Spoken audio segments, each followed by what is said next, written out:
Hello and welcome back to our How to Paint series of videos. We're continuing on with our, I believe this is called a Brutalis Dreadnought. I could be slightly wrong. Sorry, no, this is a Redemptor. I have the box next to me, I just read it. The last time we did the priming layers, we also did a kind of nice average layer of Abaddon Black, just to get kind of shadows naturally forming. And you can see we missed a few areas. Hopefully that'll be fine, right? We are going to be following up with a base layer of Caliban Green. And honestly, this is probably going to take us a few layers to kind of get the final finished product that we want. So we're just going to go ahead and jump right into it. If it takes long enough, I'll probably come back off camera and kind of do a second and third layer. But hopefully we can get some pretty decent coverage rather quickly and pick up our little guy here. The weird camera angles commence already, don't worry. Unfortunately, I'm not using Old Reliable today. I actually think I kind of misplaced Old Reliable. If you've watched my other videos, you'll know that's my favorite paintbrush. It served me well for many, many models. It's kind of falling apart, unfortunately. So, I'll have to kind of scour a replacement soon. I actually have an entire box just full of brushes. And, all of them are like brand new, basically. I've used like 3 brushes total out of the entire like 12 sets I have. Again, I've mentioned this in previous videos, but the brushes I get are just like super cheap from like Amazon. You can even get them off like AlexaPress or Temu if you want. They're like $5 for a 10-pack. They are super cheap. And you can get expensive brushes if you want. It's just more maintenance to take care of. And I find that kind of not having to worry about, my good brushes falling apart helps with getting into some kind of more awkward areas. And, using metallic paints tends to wear your brushes out very quickly. So I don't have to worry about that because I can always just get a new one for dirt cheap. And some of the areas you'll see me skipping over here, there's kind of a reason for that. Unlike our black and our primer, we don't want full coverage on this, right? There's going to be some areas that are going to be silver. There's going to be some areas that are going to be blue. If I can keep what I'm doing on camera, hopefully. Especially the plasma gun. I mentioned this last time, and there's a reason why we tried to not get the coils with our 2 layers. It's because we don't want that dark, where we're going to be going back over it very shortly with a either like a gray or like a white, just because it's going to be very bright, and the kind of darker that your starting layer is, the more difficult it is to build up to a brighter layer. So if you can avoid that at all, it's very helpful. It'll help us kind of speed things up. And I don't have the box in front of me, actually. I have like I'm not sure what you call it. I'll show you here. Like the instructions, like the build instructions. So I'm kind of going off of that for kind of where is going to be silver and where is going to be green. So hopefully, we don't mess things up too badly here. Get a little bit more paint on my palette. And I believe I did a little bit too much water, but that's okay. Oh yeah, that's a very wet layer. And again, you not only want to make sure you have not too much paint on your brush, but also you don't want to be going over layers that are currently drying. If you do that, you're going to get weird brush strokes at the end. And if you can avoid that, great. Otherwise, you'll just have to go over it. Or, just ignore it and be happy with the final result. But we're not going to do that, hopefully. And I kind of hate that I can't use my little like model holder thing I use normally. I think there's like a really big one you can buy specifically for vehicles, but that seems a little bit like overkill to me. So we're just going to do the best we can, kind of holding this thing manually. And some really weird angles to really get into here are along the kind of edges of the sarcophagus thing. So we'll just do our best. We might have to go back over with a very small brush once we're all said and done. And just do the best we can with the underside here.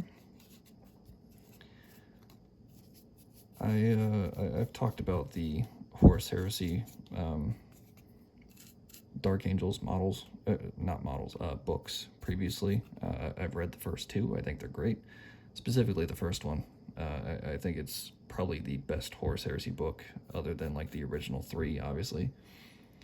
Something that doesn't make sense to me, and spoilers, I guess, for the end of the first book. So the lion sees that the librarians are bad, right? And that they can summon chaos, and it's a whole thing. Why does he send them to Caliban to train all of the new Dark Angels? Right? Like, he wants nothing to do with them, but he puts them in charge of literally all of his reinforcements. And, you know, that goes about as well as you'd expect, you know, spoilers notwithstanding. And, you know, I get that, you know, they're not writing the lore to make sense from the character's point of view. They're writing the lore to fit the lore. But, man, it really kind of irked me when I read that. It's a silly thing, especially for, like, the lion, right? Like, that dude's meant to be, like, a tactical genius, you know, up there with the old rowboat girlyman. It just does not sit well with me. Something that made very little sense. But, you know, nothing we can do about it now, other than just pretend it didn't happen. And I think we're kind of approaching close to being done with this first layer. I've kind of done touch-ups on the drying areas where I've been able to. But overall, I kind of want to move on to the next bit while we wait for this to finish drying officially. And I'll actually take that back just for a second. I do want to go over this kind of back exhaust one last time. We didn't get a very good coverage back here, unfortunately. And weird camera angles again. I promise I'm trying my best. And you can see it looks kind of very splotchy. And that's because we have a very thin first layer, and that's exactly what we want.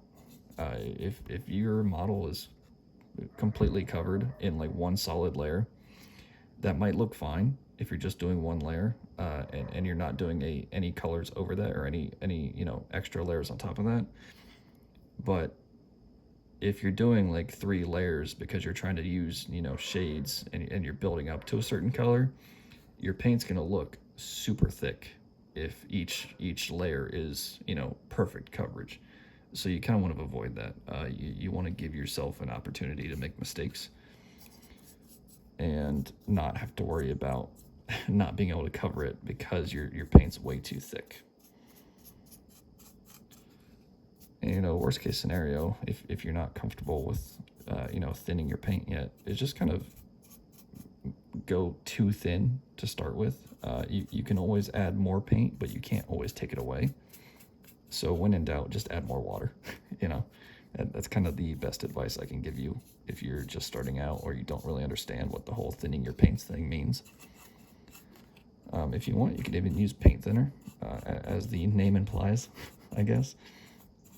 I think that's a little bit overkill though, depending on your paint. I'm familiar with GW brand paint. It's expensive, but I think it's worth it. But, you know, some brands might be thicker than others. I'm just not sure. So there you go. That is my little lack of wisdom for the day. Oh, hey, that still does open. I was actually worried that it wouldn't for quite a while. There's not really a reason to do the inside of this. And actually not the sarcophagus at all. I think I'm looking on the official GW art. I guess we'll make the kind of middle of this green. And we'll do the sides as well. The outer edge is going to be gold though, so don't worry too much about getting the edge kind of perfect. And now I can't close it because I don't want to touch wet paint, but we'll set that there for a second. I will close this paint pot without peeking the microphone, hopefully. I have my Audacity pulled up because I use it to record my voice, obviously. And it tells me like the audio levels whenever I like say something. Even with my paint in my hands, like covered and under my desk, it's still, I can see it peak on the mic. It's kind of crazy. And our next layer, we're going to be touching all the areas that we kind of didn't focus on with the Caliban green is going to be Redemptor. And with your metallic paints, it's very, very easy to kind of mistakenly go too thick. So I like to add just slightly more water than you normally would with your standard base paints. I got a ton of Redemptor on my brush there accidentally. We'll just clear it off kind of as best we can. And trying to think of how we're gonna do this. You know, actually, I take that back. We are going to clean our brush off, and we're actually gonna switch to a smaller brush. Cool. And this is another kind of really torn up brush. That's fine though, it's perfect for what we want, especially metallics.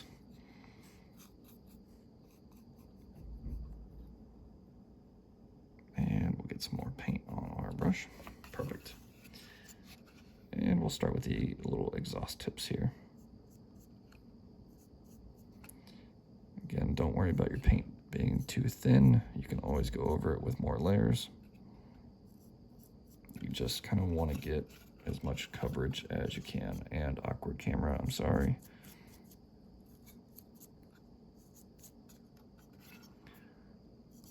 There we are. Perfect.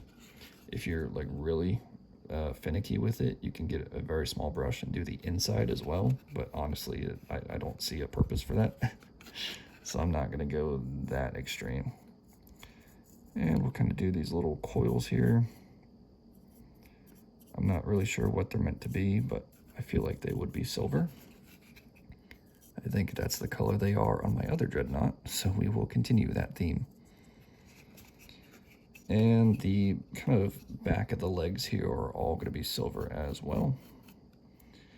Get a little bit more on my brush.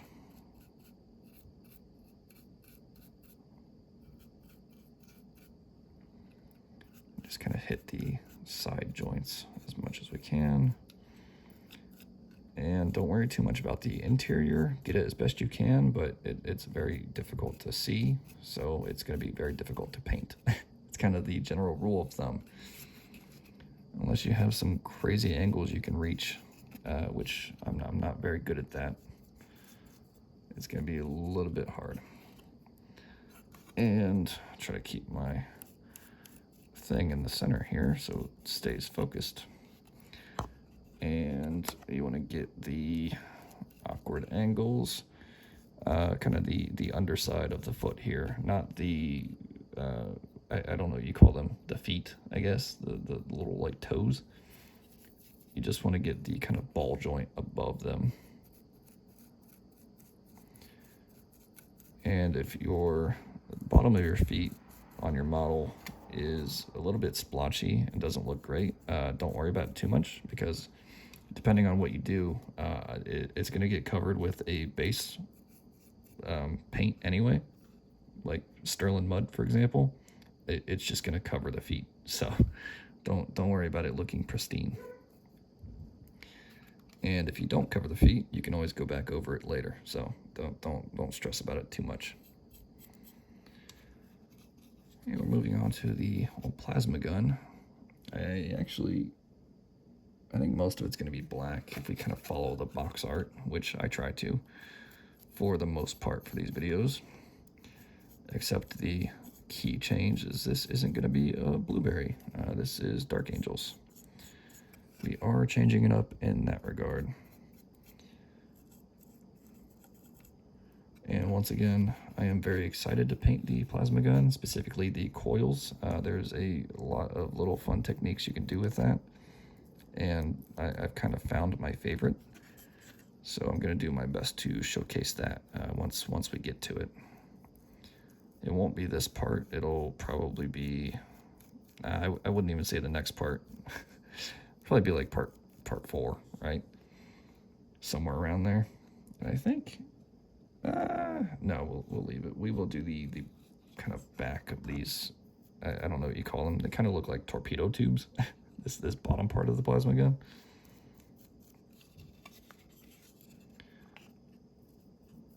And we'll get the interior here, and as best we can, get some more paint on our brush.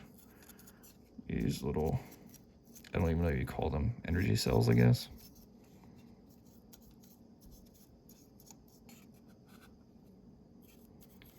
And then we go back to the kind of underside, the exoskeleton, and we try our best to paint that as well. And our legs have already dried, actually, so I'm going to go back over that with a little bit more silver. And I tell you, I constantly don't put enough paint on our palette. I'm always having to go back and fill it up. And I want to get these ball joints as well. And I feel like, I'm trying to think if I want the kind of inside here. I don't think so.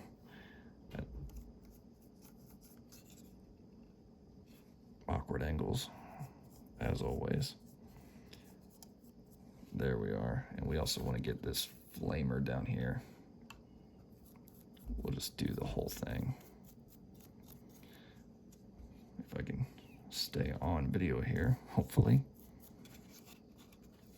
It's just a whole lot of moving around with a very large model. Makes this a little bit difficult. And we'll do the coils as well. Get a little bit more paint. We're a little too thin.